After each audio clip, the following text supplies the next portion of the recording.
श्री कृष्ण कहते हैं कि इंसान की सोच ही आपकी सबसे बड़ी पहचान है, वरना दुनिया में एक नाम के अनेक इंसान हैं। यदि आप किसी के साथ मित्रता नहीं कर सकते तो उसके साथ शत्रुता भी नहीं करना चाहिए। रिश्तों को निभाने के लिए वक्त निकालिए। कहीं ऐसा ना हो जब आपके पास वक्त हो तो रिश्ता ही ना बचे। जो दूसरों की तकलीफों को समझते हैं, जिनमें दया है, दिल से अच्छे हैं, उन्हें दोबारा जन्म लेना नहीं पड़ता। जीवन में समय चाहे जैसा भी हो, परिवार के साथ रहो। सुख हो तो बढ़ जाता है और दुख हो तो बढ़ जाता है। मनुष्य का जीवन केवल उसके कर्मों पर चलता है। जैसा कर्म होता है वैसा उसका जीवन होता है। सृष्टि का नियम है, जिस तरह के विचार हम अस्तित्व को संप्रेषित करते हैं, उसी तरह की ऊर्जा अस्तित्व द्वारा हम तक पहुंचती है।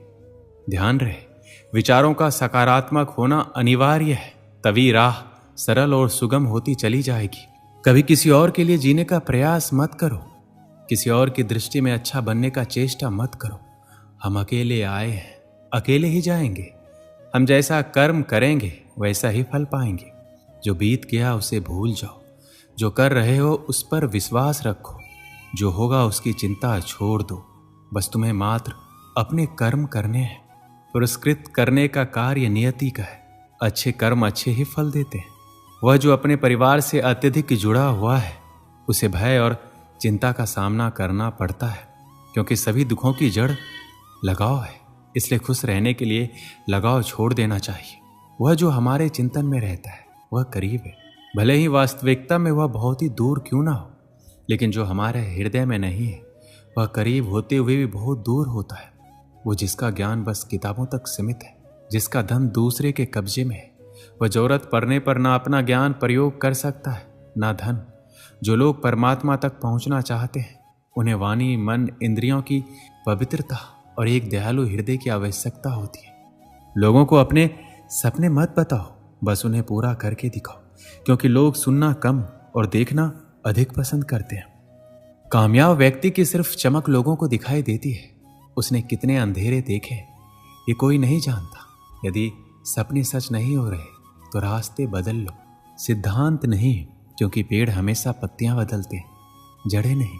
कोहरे से एक अच्छी बात सीखने को मिलती है कि जब जीवन में रास्ता ना दिखाई दे रहा हो तो बहुत दूर तक देखने की कोशिश व्यर्थ है। एक एक कदम चलते जाओ, रास्ता खुलता जाएगा।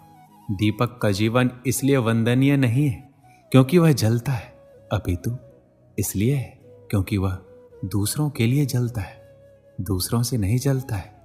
कुछ बनना है तो पानी जैसा बनो, जो अपना रास्ता खुद बनाता है। पत्थर जैसा मत बनो, जो दूसरों का भी रास्ता रोक लेता है। विश्वास में वो शक्ति है जिससे उजड़ी हुई दुनिया में प्रकाश लाया जा सकता है। विश्वास पत्थर को भगवान बना सकता है और अविश्वास भगवान के बनाए इंसान को पत्थर दिल बना सकता है। किसी की यादों में घुट घुट कर मरने से अच्छा है कि आप अपनी ताकत को अपने लक्ष्य पर लगाओ और इतने सफल बन जाओ कि एक दिन आपको छोड़ने वाला रोए। जीवन में आपसे कौन मिलेगा ये समय तय करेगा। जीवन में आप किससे मिलेंगे यह आपका दिल तय करेगा। लेकिन जीवन में आप किसके दिल में बने रहेंगे यह आपका व्यवहार तय करेगा। इंसान को खुद की नजरों में सही होना चाहिए। दुनिया की तो छोड़िए, ये दुनिया तो भगवान से भी दुखी है। मौन रहना अच्छी बात है, लेकिन ऐसा मौन किस काम का जो आपके अस्तित्व को ही खत्म कर दे। मौन आपकी ताकत भी है और कमजोरी भी। बस आपको ये पता होना चाहिए कि कब आपको मौन रहना है और कब नहीं। समय और जरूरत बदलते ही सबके चेहरे बेनकाब हो जाते हैं।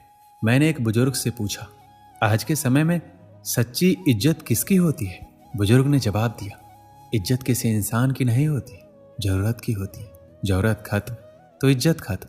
सबसे तेज वही चलता है जो अकेला चलता है, लेकिन दूर तक वही जाता है जो सबको साथ लेकर चलता है। परिस्थितियां जब विपरीत होती है तब व्यक्ति का प्रभाव और पैसा नहीं, स्वभाव और संबंध काम आते हैं। जिंदगी में सही लोगों की तलाश मत करो, आप स्वयं ही सही बन जाओ। क्या पता आपसे मिलकर शायद किसी की तलाश पूरी हो जाए।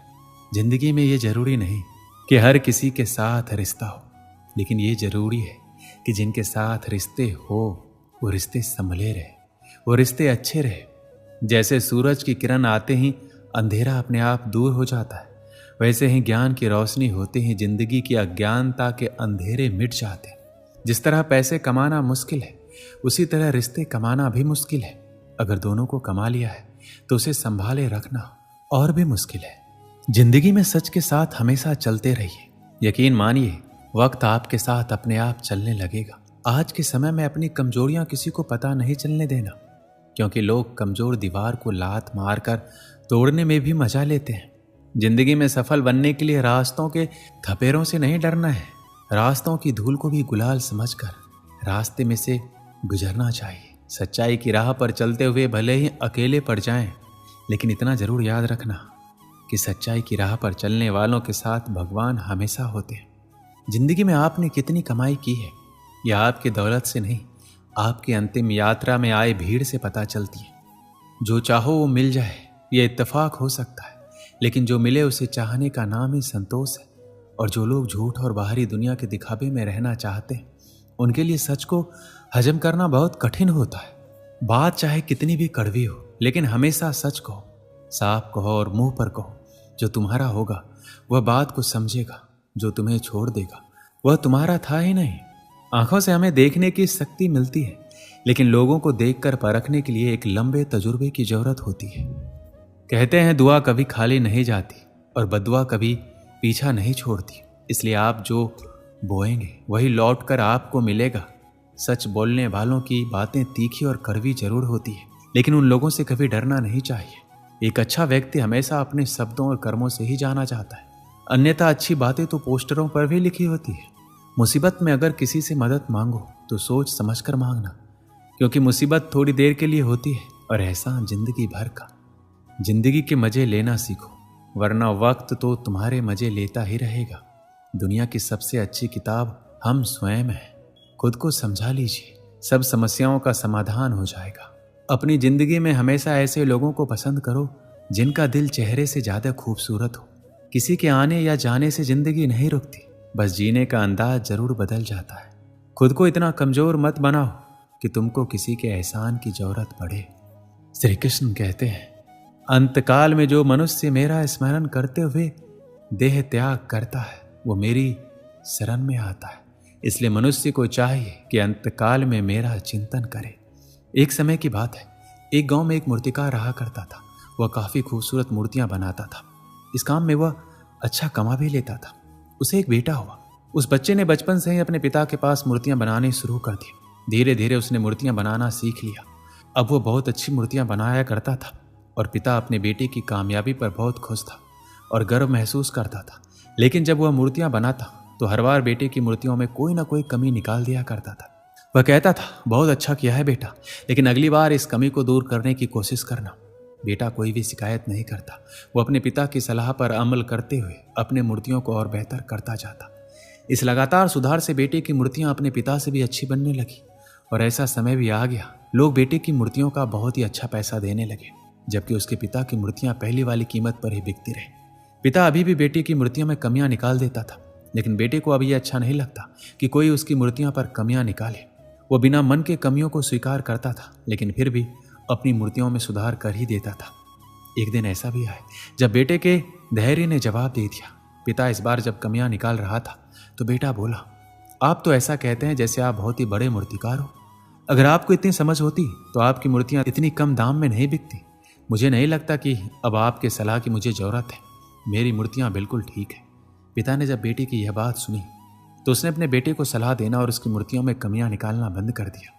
कुछ महीने तो वह लड़का खुश रहा, लेकिन फिर उसने यह महसूस किया कि लोग अब उसकी मूर्तियों की इतनी तारीफ नहीं किया करते जितनी पहले किया करते थे, और उसकी मूर्तियों के दाम भी बढ़ना बंद हो गए और उसकी बिक्री बहुत कम होने लगी। शुरू में तो बेटे को कुछ समझ नहीं आया, लेकिन फिर वह अपने पिताजी के पास गया और उनसे इस समस्या के बारे में सारी बात बताई। उसके पिताजी ने बेटे की बातों को बहुत शांति से सुना और जैसा कि उन्हें पहले से पता था, एक दिन ऐसा समय जरूर आएगा। बेटे ने इस बात को नोटिस किया और पूछा, क्या आप जानते थे कि ऐसा होने वाला है?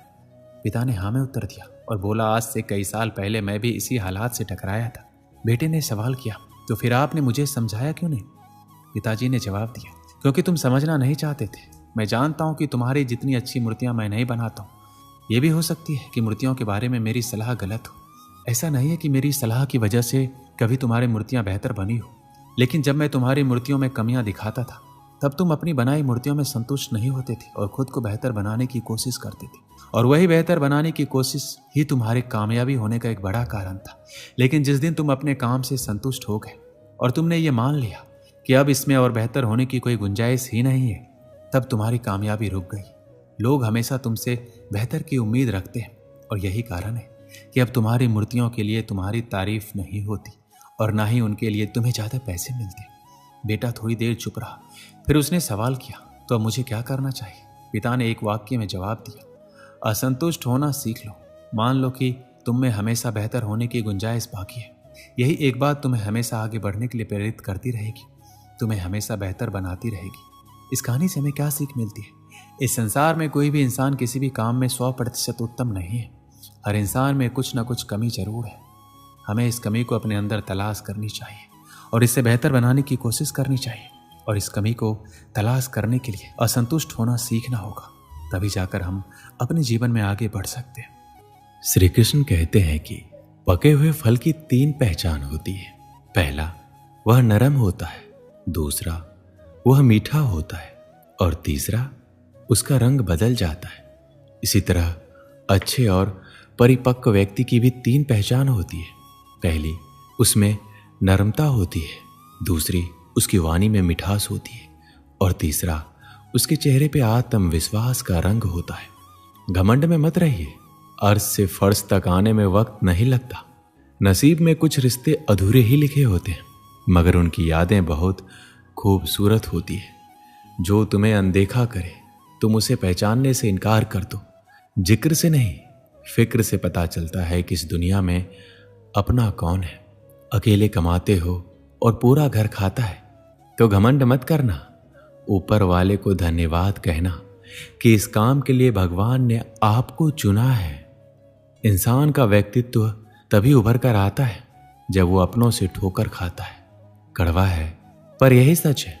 हिम्मत मत खोना, अभी बहुत आगे जाना है। जिन्होंने कहा था तेरे बस का नहीं है, उन्हें भी तो करके दिखाना है। रिश्तों की कद्र करनी हो तो वक्त रहते कर लीजिए, वरना बाद में सूखे पेड़ को पानी देकर हरियाली की उम्मीद करना बेकार है। माना कि किसी से ज्यादा नाराज नहीं रहना चाहिए, लेकिन जब सामने वाले को हमारी जरूरत ही नहीं है तो जबरदस्ती के रिश्ते रखने से तो मतलब ही नहीं है। हर किसी की जिंदगी में समस्याएं हैं, लेकिन इंसान केवल खुद की समस्याओं को ही सबसे बड़ा समझता है। सिर्फ धोखा देना धोखा नहीं होता, बल्कि किसी के साथ अपनेपन का नाटक करना उससे भी बड़ा धोखा है। टूटी हुई चीजें हमेशा तकलीफ देती है, जैसे कि दिल, नींद, भरोसा और सबसे ज्यादा उम्मीद। कुछ बातें कांटों से भी ज्यादा तेज चुभती है। कांटों से मिला घाव तो कुछ दिन में भर जाता है, पर दिल पर लगी बात जिंदगी भर याद रहती है। अपने अंदर की छोटी कमियों को सुधार लीजिए, क्योंकि एक छोटा सा छेद इस समुद्री जहाज के डूबने का कारण बन जाता है। लोग कहते हैं खुश रहो, लेकिन मजाल है कि खुश रहने दे। लॉटरी सिर्फ पैसों से ही नहीं लगती। एक अच्छे इंसान का जिंदगी में मिलना भी किसी लॉटरी से कम नहीं होता। कभी कभी अपने ही अपनों का ऐसा तमाशा बनाते हैं कि वो अपना कहलाने के लायक नहीं रहते। सोच भले ही नया रखो, लेकिन संस्कार पुराने ही अच्छे हैं। जिंदगी जब कठिन समय में नाच नचाती है तो ढोलक बजाने वाले अपने ही जान पहचान वाले होते हैं। घोड़ा वही प्रथम आता है जिसका सवार अच्छा हो, और उसी तरह परिवार आगे बढ़ता है जहां मुखिया समझदार हो। जिंदगी में धोखा मिले तो उदास ना हुआ करो, बल्कि शुक्र मनाओ कि किसी दोगले इंसान से पीछा छूटा। परिवर्तन से मत डरो। अगर कुछ अच्छा खोज सकते हो तो उससे भी अच्छा हासिल कर सकते हो। जो तुम्हें चाहेगा वो तुमसे कुछ नहीं चाहेगा, यही अटूट सत्य है। करने दो जो आपकी बुराई करते हैं। ऐसी छोटी छोटी हरकतें छोटे लोग ही क्या करते हैं। अगर आपके कुछ अपनों ने आपका साथ छोड़ दिया है तो समझ लीजिए आपसे उनका मतलब निकल गया है। आजकल जो जितना सीधा और शांत होता है वो उतना ही खतरनाक होता है। रिश्ते तितलियां जैसे होते हैं, जोर से पकड़ो तो मर जाते हैं, छोड़ दो तो उड़ जाते हैं। अगर प्यार से पकड़ो तो अपना रंग छोड़ जाते हैं। मैं उसी बात का जिम्मेदार हूं जो मैंने कही है, उसका नहीं जो आपने समझा है। संबंधों का जोड़ना एक कला है, लेकिन संबंधों को निभाना एक साधना है। जिंदगी में हम कितने सही और कितने गलत हैं, ये सिर्फ दो ही लोग जानते हैं, एक परमात्मा और एक अपनी अंतरात्मा। हासिल कर लीजिए या गवा दीजिए, मगर अपने स्वार्थ के लिए किसी का इस्तेमाल मत कीजिए। दुनिया में माता पिता ही एक ऐसे इंसान है जो चाहते हैं मेरे बच्चे मुझसे ज्यादा कामयाब हो। मतलबी दुनिया के लिए कोई रिश्ता मायने नहीं रखता। जो धोखा खाने और दुख मिलने के बाद भी गलत रास्तों पर नहीं जाता है और ईमानदारी से अपना कार्य करता है, ऐसा इंसान ईश्वर को सबसे ज्यादा प्रिय होता है। अंत में ऐसे इंसान की जीत निश्चित हो जाती है। जो हमें समझ नहीं सका उसे हक है कि वो हमें बुरा ही समझे। प्रशंसा से पिघलना मत, क्रोध से जलना मत, आलोचना से उबलना मत और शब्दों में फिसलना मत। भरोसा रखना कृष्ण पर, जो यहां तक लाया है आगे भी ले जाएगा। दरिया बनकर किसी को डुबाने से बेहतर है जरिया बनकर किसी को बचाया जाए। कुछ लोग मुझे अपना कहा करते थे, सच कहूं तो सिर्फ कहा ही करते थे। रिश्तों को वक्त पर वक्त देना उतना ही जरूरी है जितना पौधों को वक्त पर पानी देना। जो लोग साल को बदलता देख रहे हैं, हमने साल भर लोगों को बदलते देखा है। जब समय और हालात खराब होंगे, ना तो आपके अपने और उनसे की गई उम्मीदें सब टूट जाएंगे। रोए बिना तो प्याज भी नहीं कटता, फिर ये तो जिंदगी है, कैसे कट जाएगी। सब लोग यही बोलते हैं कि दुनिया मतलबी है। क्या कोई ये बोलता है कि मैं भी मतलबी हूं? अपनी तारीफ खुद ही कर लिया कीजिए, क्योंकि बुराई करने के लिए तो पूरे रिश्तेदार बैठे हैं। कलम तभी साफ और अच्छी लिख पाती है जब वो थोड़ा रुक कर चलती है। वही हाल जिंदगी में इंसान का है। अपनी जिंदगी ऐसे जियो कि तुम्हारी मौत पर पूरी दुनिया रोए और तुम जश्न मनाते हुए इस दुनिया से जाओ। जब तक आप अपनी समस्याओं और कठिनाइयों की वजह दूसरों को मानते हैं, तब तक आप अपनी समस्याओं और कठिनाइयों को मिटा नहीं सकते। भीड़ हमेशा उस रास्ते पर चलती है जो रास्ता आसान लगता है, लेकिन इसका मतलब ये नहीं है कि भीड़ हमेशा सही रास्ते पर चलती है। अपना रास्ता खुद चुनिए, क्योंकि आपको आपसे बेहतर कोई और नहीं जानता। इस दुनिया में असंभव कुछ भी नहीं है। हम वो सब कर सकते हैं जो हम सोच सकते हैं, और हम वो सब सोच सकते हैं जो आज तक हमने नहीं सोचा। बीच रास्ते से लौटने का कोई फायदा नहीं है, क्योंकि लौटने पर आपको उतनी ही दूरी तय करनी पड़ेगी जितनी दूरी तय करने पर आप लक्ष्य तक पहुंच सकते हैं। सफलता हमारा परिचय दुनिया को करवाती है और असफलता हमें दुनिया का परिचय करवाती है। अगर किसी चीज को दिल से चाहो तो पूरी दुनिया उसे तुमसे मिलाने में लग जाती है। आप ये नहीं कह सकते कि आपके पास समय नहीं है, क्योंकि आपको भी दिन में उतना ही समय मिलता है जितना समय महान और सफल लोगों को मिलता है। जीत और हार आपकी सोच पर निर्भर करती है। मान लो तो हार होगी, ठान लो तो जीत। जिंदगी की कठिनाइयों से भाग जाना आसान होता है। यही जज्बा रहा तो मुश्किलों का भी हल निकलेगा। जमीन बंजर हुई तो क्या हुआ, वहां से भी जल निकलेगा। जिंदगी में आप कितनी बार हारे हैं ये मायने नहीं रखता, क्योंकि आप जीतने के लिए पैदा हुए हैं। बारिश की बूंदें भले ही कितनी भी छोटी क्यों ना हो, उसका लगातार बरसना बड़ी नदियों का बहाव बन जाता है। एक बार की बात है, एक गांव में एक व्यक्ति रहता था। उसे टीबी का बुखार था। वह अपना इलाज करवाने के लिए वह अपने पास के कस्बे में एक वैद्य जी के घर पहुंचा। घर पहुंचने के बाद उसे पता चला वैद्य जी खेत में काम करने गए हुए हैं। वह व्यक्ति वैद्य जी को ढूंढते हुए खेत पहुंचा। खेत में पहुंचकर उसने सारी बात वैद्य जी को बताई। सब कुछ जानने के बाद वैद्य जी ने सोचा एक दवाई लिख कर दे देता हूं, लेकिन खेत में ना पेपर था ना ही पेन। अब वैद्य जी को समझ नहीं आ रहा था कि वह दवाई लिखकर कैसे दे। तभी उनकी नजर एक लाल ईंट पर पड़ी। उन्होंने इस ईंट पर मिट्टी के टुकड़े से दवाई लिखकर उस आदमी को दिया और कहा, यह दवाई ले लेना और इसे पानी में घोल कर पीना। समस्या ये था कि वह आदमी अनपढ़ था। उसे वैद्य जी की बात पूरी तरह से समझ में नहीं आई। वह उस ईंट को लेकर घर चला आया। 3 महीने बाद वह व्यक्ति वापस वैद्य जी के पास आया और बोला, वैद्य जी, आपने जो दवाई दी थी उसमें से मैं आधे से ज्यादा ठीक हो गया। अगर आप दवाई मुझे फिर से दे दो तो मैं पूरी तरह से ठीक हो जाऊंगा। वैद्य जी ने कहा, मैंने तुम्हें दिया तो था। वह व्यक्ति कहता है, ईंट तो हमारे घर में भी बहुत है, पर आपने जो उस ईंट पर मंत्र फूंक के दिया था वह दे दो, मेरा काम बन जाएगा। वैद्य जी हैरान हो गए। जब उन्होंने पूरी बात पूछी तो पता चला कि वह व्यक्ति पिछले 3 महीने से उस ईंट को ही पानी में घोलकर पी रहा था, लेकिन वैद्य जी ने उसे फिर भी कुछ नहीं बताया। जानते हो क्यों? क्योंकि उसे इलाज पर पूरा भरोसा था कि वो ठीक हो जाएगा। वैद्य जी ने फिर से एक ईंट ली और मिट्टी से उस ईंट पर दवाई का नाम लिख कर दे दिया। वह व्यक्ति कुछ समय बाद पूरी तरह से ठीक हो गया। दोस्तों, ये कहानी तो बहुत छोटी सी थी, लेकिन इसमें बहुत ही बड़ी सीख छुपी हुई है। अगर हमें किसी भी चीज पर पूरी तरह से भरोसा है तो वह चीज होकर ही रहेगी। जैसे उस व्यक्ति को वैद्य जी के इलाज पर पूरा भरोसा था और वह उस इलाज से ठीक भी हो गया। और यही चीज हमारी जिंदगी में भी लागू होती है। अगर आपको अपने सपनों पर पूरा भरोसा है तो वह एक ना एक दिन जरूर पूरा होगा। बस अपने सपनों पर भरोसा रखना होगा और ईमानदारी से मेहनत करते रहना होगा। देखना, एक ना एक दिन आपके सपने जरूर पूरे होंगे। विश्वास एक ऐसी चीज है जो किसी भी असंभव काम को संभव कर सकती है। विश्वास अगर आपको एक पत्थर की मूर्ति पर है तो वह आपकी बड़ी से बड़ी मनोकामना भी पूरी कर सकती है। दोस्तों, इस वीडियो में बस इतना ही। मिलते हैं अगली वीडियो में। अपना ख्याल रखिएगा। जय श्री कृष्ण।